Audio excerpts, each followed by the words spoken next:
나는 5살 신짱구야. 처음으로 만화 연재를 시작했던 1990년으로부터 현실 속의 시간은 벌써 30년이 넘게 흘러버렸지만 작품 속의 짱구는 여전히 5살의 나이로 세상을 살아가고 있습니다. 심지어 짱구를 창조해냈던 작가 우수이 요시토가 2009년에 사망을 했음에도 짱구는 만화와 애니메이션 그리고 다양한 미디어 믹스를 통해서 여전히 5살의 모습으로 살아가고 있죠. 이는 똑같이 허구의 세상을 다루면서도 나름의 연대기를 세워가면서 현실의 인과율, 그러니까 물리적인 시간의 흐름을 어느 정도는 반영하려고 노력을 하는 일반적인 서사의 작품들과는 전혀 다른 방식입니다. 현실 속의 우리와 함께 가상의 작품도 나이를 먹어가는 이러한 방식을 짱구는 전혀 아랑곳하지 않고 오직 5살에 멈춰있는 세계에서만 계속 살아가고 있는 것이죠. 하지만 보통이라면 현실성이 없다며 비판을 받을 만한 짱구의 이러한 비현실성은 오히려 현실을 살아가는 우리 어른들이 짱구를 좋아하는 가장 큰 이유이기도 합니다. 왜냐하면 시공간이 멈춰있는 짱구의 세계에 들어가는 순간만큼은 현실에 엄격함에서 해방되어 짱구를 보던 어린 시절로 돌아간 것 같은 기분을 느낄 수가 있기 때문이죠. 아마도 이것은 환상을 판매하는 테마파크에 입장하는 것과 비슷한 원리일 겁니다. 테마파크의 출입구를 통과한 이후부터는 현실과 완전히 동떨어져 있는 것들만 마주하게 되기 때문에 이곳을 방문한 어른들이 현실에 대한 감각과 걱정들을 잠시나마 놓아버리는 것처럼 말이죠. 이렇게 보면 20세기 박물관이라는 정지된 시공간에 테마파크를 소재로 삼았던 어른 제국의 역습이 최고의 명작으로 꼽히는 것은 결코 우연만은 아닐 것입니다.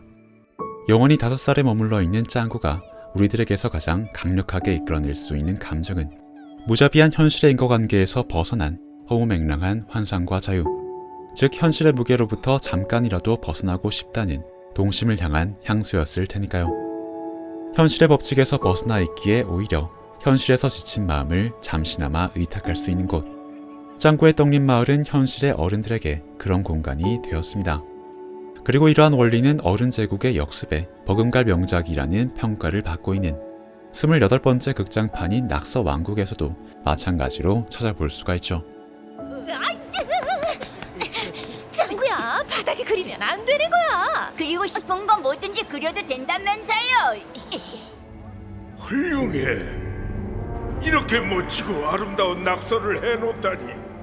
낙서 왕국은 더 이상 예전처럼 길거리나 담벼락에 마음대로 낙서를 할 수 없게 된 요즘 아이들의 상황을 비추며 이야기를 시작하고 있습니다. 깨끗하게 정비된 거리와 공원에선 낙서를 찾아볼 수 없습니다.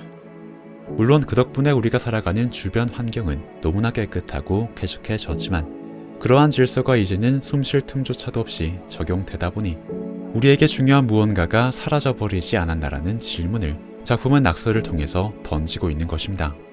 말하자면 길거리에 낙서를 하면서 그 공간을 잠시나마 우리의 것으로 만들어 보곤 했던 그런 빈곤한 풍요로움과 자유가 사라지고 숨막히는 쾌적함에 잠식되어가는 우리 어른들만이 남게 되었다는 것이죠.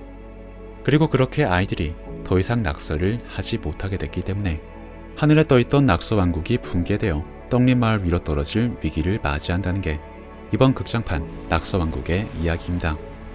물론 낙서 왕국의 병사들이 떡잎마을로 내려와 어른들을 모두 가둬놓고 아이들에게 억지로 낙서를 시켜서 낙서 에너지를 뽑아낸다는 이런 이야기는 기본적으로 굉장히 허무맹랑한 것들이긴 합니다. 이제 알겠지. 이것이 우리가 가진 힘이다. 대박, 짱구가 용서라는 게 사실이었어.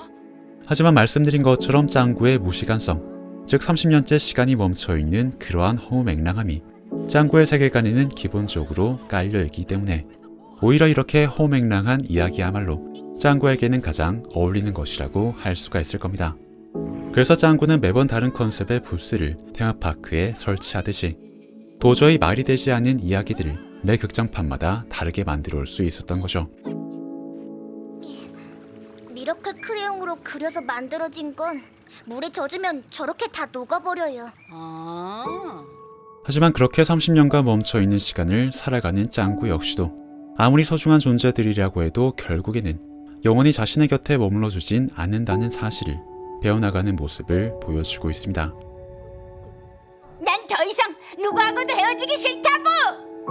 그러니까 짱구는 그 특유의 허무맹랑함을 통해서 우리가 잃어버리고 있는 것들이 무엇인지를 드러내고 그것이 얼마나 소중한 것이었는지를 다시 한번 상기시키며 우리의 현실에 영향을 주고 있는 것입니다. 거듭 말씀드리지만 그 무엇보다도 비현실적인 세계관을 통해서 말이죠. 그래서 이런 점 때문이라도 짱구는 영원히 5살로 남아있어야만 하는 것입니다. 현실의 질서를 지키며 살아갈 수밖에 없는 우리 어른들에게 현실에서 점차 사라져가고 있는 것이 무엇인지를 알려주기 위해서 말이죠. 이처럼 짱구의 무시간성은 처음에는 당연히 인기작의 연재를 계속 유지하기 위해 상업적으로 만든 것이었지만 짱구와 관련된 사람들의 기억이 축적되면서 처음과는 완전히 다른 효과가 만들어지게 되었습니다.